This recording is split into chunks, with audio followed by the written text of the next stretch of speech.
Assalamualaikum warahmatullahi wabarakatuh. A'udzu billahi minasy syaithanir rajim. Bismillahirrahmanirrahim.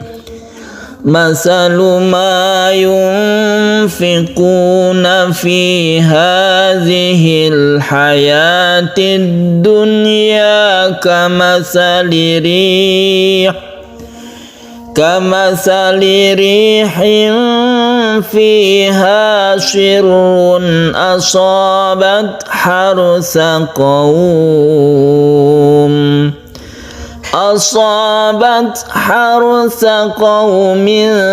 zalamu anfusahum fa'ahlakat wa ma zalamahumullahu walakin anfusahum yazlimun. Para pecinta Al-Quran yang berbahagia, pada kesempatan yang baik ini kita akan membahas tentang dua huruf yang bersukun ketika wakaf. Dalam hal ini di sini ada ta dan ha. Sebelumnya mari kita bahas tajwid yang ada di ayat ini.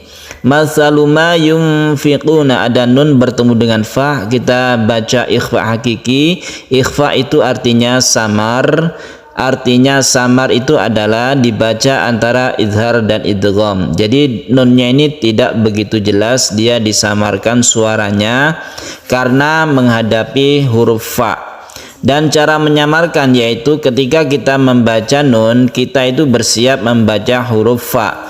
Yunfiquna, agar ikhfanya itu sempurna maka kita panjangkan atau kita dengungkan ketika kita membaca ikhfa ini. Masalu ma bukan huruf ang ya atau ng, tapi kita sesuai dengan huruf yang setelah nun tersebut. Memang ada huruf yang menuju ke ng atau ang untuk ikhfa ini. Contohnya huruf kaf dan huruf qaf, tapi huruf yang lainnya itu tidak demikian. Itu menyesuaikan dengan hurufnya. Ketika kita membaca nun, kita menyiapkan diri kita membaca huruf berikutnya tersebut. Yunfiquna fi hadhil hayatid dunya. Al bertemu dengan ha, ini kita sebut dengan izhar qamariyah. Kemudian al bertemu dengan dal, kita sebut idgham syamsiyah. Idgham artinya masuk ke huruf dal, huruf berikutnya, makanya ada tandanya itu tasydid kalau idgham syamsiyah. Kalau izhar qamariyah tandanya itu sukun lam. Kemudian kata-kata ad-dunya di sini kita baca sebagai izhar wajib. Kenapa demikian? Karena nun mati bertemu dengan ya ini dalam satu kata. Maksudnya adalah kita tahu bahwa nun bertemu dengan ya itu disebut idgham bi gunnah. Jadi nun itu biasanya masuk ke huruf ya, akan tetapi di dalam kata-kata dunya ini tidak dibaca idgham bi gunnah. Nah, inilah yang disebut dengan pengecualian dari idgham bi gunnah, yang kita sebut dengan izhar wajib atau izhar mutlak. Jadi kita tidak memanjangkan ini dan kita tidak mendengungkan. Juga ini harus jelas nunnya. Di dalam Al-Quran ada 4 huruf atau 4 kata yang bacaannya itu merupakan pengecualian dari idgham bi gunnah, yaitu dunya, bunyan, sinwan, kinwan ya. Ada 4 kalimat ya, bukan huruf. 4 kalimat atau kata di dalam Al-Quran tersebut yang dibaca izhar wajib atau izhar mutlak. Kamathali rih. Tadi kita berhenti di sini kalau kita tidak kuat ya, misalnya kita itu nafasnya tidak kuat, maka kita cari pemberhentian sesuai makna ayat. Jadi sekali-kali dilihat tarjamah suatu ayat tersebut kalau kita itu kesulitan. Ini ayat ini berhentinya di mana? Kita lihat tarjamah atau arti makna dari ayat tersebut sehingga kita itu pas di dalam mewakafkan. Kemudian kita ibtidaknya dari kaf ya. Salah satu yang bagus untuk ibtidak itu adalah huruf kaf yang artinya bagaikan ya, kaf. Kamatsali rihin, kamatsali rihin fiha, tanwin bertemu dengan fa ini juga ikhfa seperti yang tadi, ikhfa hakiki. Kemudian sirrun fiha sirrun asabat, tanwin bertemu dengan hamzah kita sebut dengan izhar halqi. Ini harus jelas juga, tidak boleh berdengung.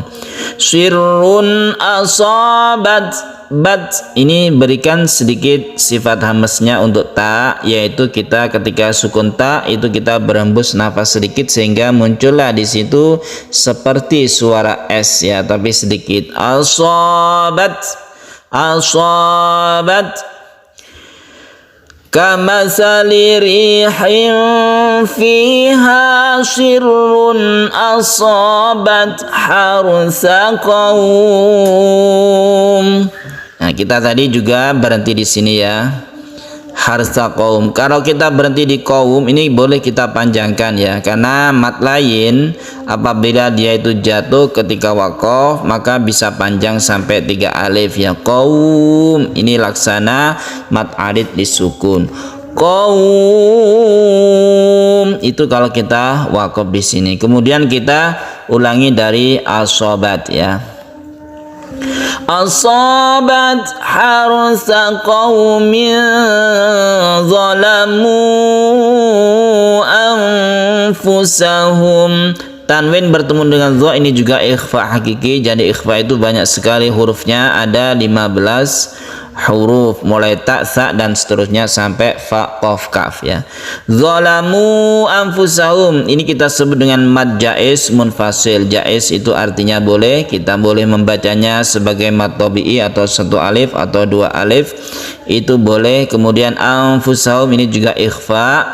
Mim mati bertemu dengan fa ini izhar syafawi, kita tidak mendengungkan juga. Nah, yang kita bahas sekarang itu adalah apabila ada 2 huruf yang disukun ya.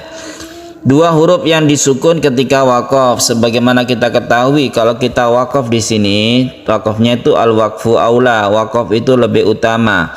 Maka haknya ini kita sukunkan sehingga menjadilah di sini ini 2 sukun atau 2 huruf yang mati.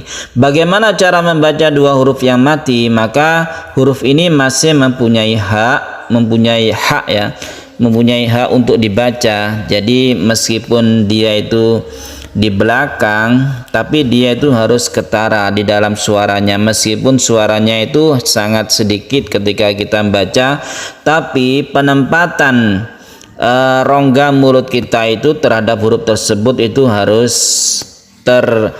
tertata ya, maksudnya harus pas di huruf tersebut. Misalnya huruf H ini di pangkal tenggorokan, jadi ketika kita membaca sukun ta, kita sudah mensukun H itu bersamaan dengan ta tersebut sehingga kita menempatkan makhraj dari H tersebut di pangkal tenggorokan. Contohnya seperti ini, fa ahlakat.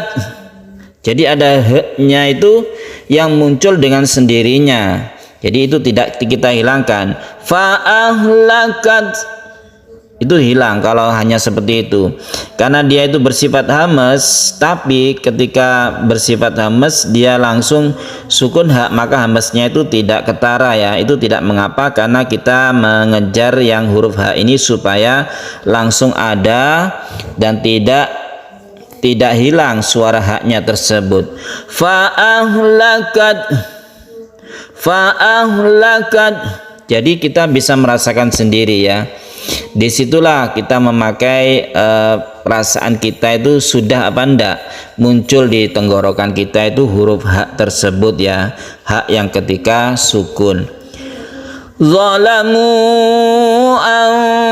anfusahum fa'ahlakat wa ma zalamahumullahu walakin anfusahum yazlimun.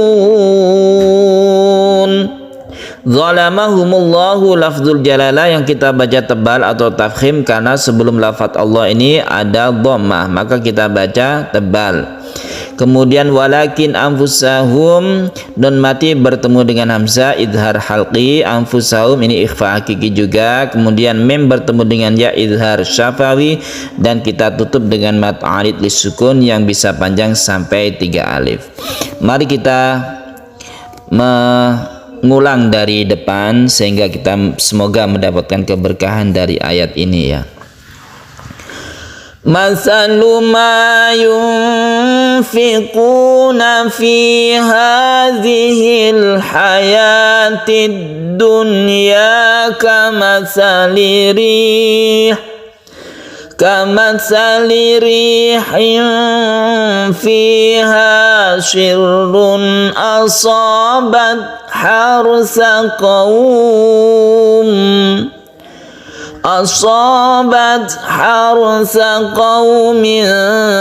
zalamu anfusahum fa'ahlakat wa ma zalamahumullahu walakin anfusahum yazlimun. Sadaqallahul azim. Semoga bermanfaat. Wassalamualaikum warahmatullahi wabarakatuh.